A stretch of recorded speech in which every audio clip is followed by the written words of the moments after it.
My background is 35 years as a fishing guide on the Kankakee River. I also ran a youth hunt for whitetail deer, bow and arrow for about 10 years. And the youth hunt, it offered an opportunity to get to the guys and girls who had no place to have decent private land to hunt. And so the kids were the only ones that could hunt this property. That made it very special. And when I was first getting involved, when I was younger, I'd look at deer and I thought I could never shoot a deer. They're too beautiful. And then when you see the overpopulation and you see that many on road kills, and then I wasn't so hesitant to want to put one down, because you're basically thinning the herd. By the way, I'd like to thank the Kankakee Valley Park District for allowing us to use this facility. I have a lot of years spent in this boardroom as a park commissioner, volunteer elected official for 15 years of my life. I also ran fishing classes that all people had to do was donate. There was no set fee. And the proceeds would go to single moms who couldn't afford sports programs for their children. All of the kids that I have taught how to fish and hunt are still doing it to this day. And I think that's what it's all about. And this is all stemmed down from my father, Ed Mullady, who has already been inducted into the Outdoor Hall of Fame. My dad started taking me fishing and camping from the time I was 4 years old. And our whole family would go on these campouts, including my mother. We were raised as outdoor people, and from the time I was 4 years old, from using a cane pole, fishing for panfish in the creeks, and eventually just such a passion for the Kankakee River and all that it has to offer. One thing that I'm very passionate about is taking the vets outdoors and being able to get them out in my boat fishing, and it's very special.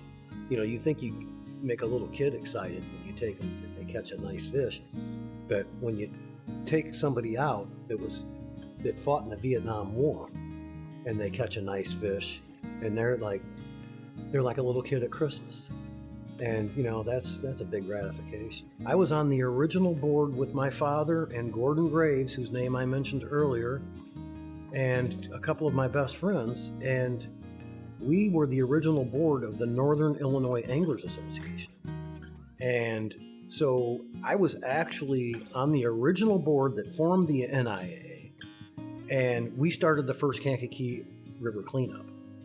It's a very precious stream. It's ranked one of the top smallmouth fisheries in the country.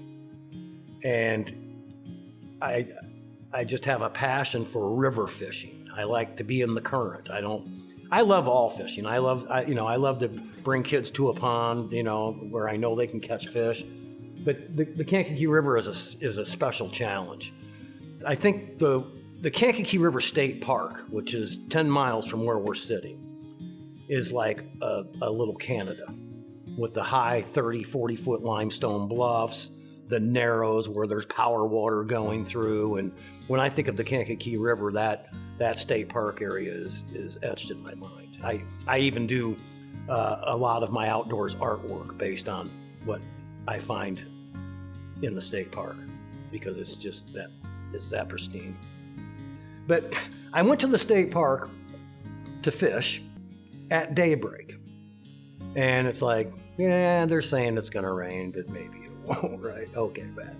Who are you kidding? So I get out there, and I'm walking out to what they call the lookout point in the Kankakee River State Park, and there's a lightning storm coming.